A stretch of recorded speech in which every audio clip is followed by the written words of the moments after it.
Today we're changing the Door Lock Actuator in the rear lift gate of a 96 Ford Explorer.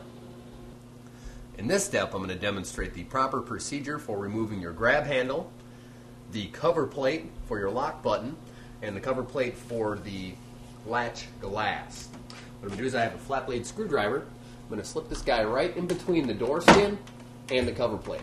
You're going to want to pop this off and inspect behind it for any hidden screws. Just like so. Same style device for the door lock. We're going to pop that guy off. We're going to set these down out of the way so they don't get damaged. I'm going to take my number 1 Phillips screwdriver and take the screws out of our grab handle.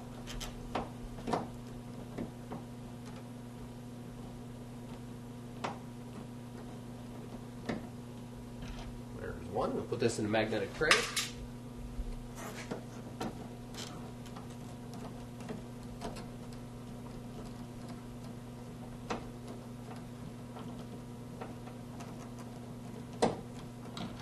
And there's the second one.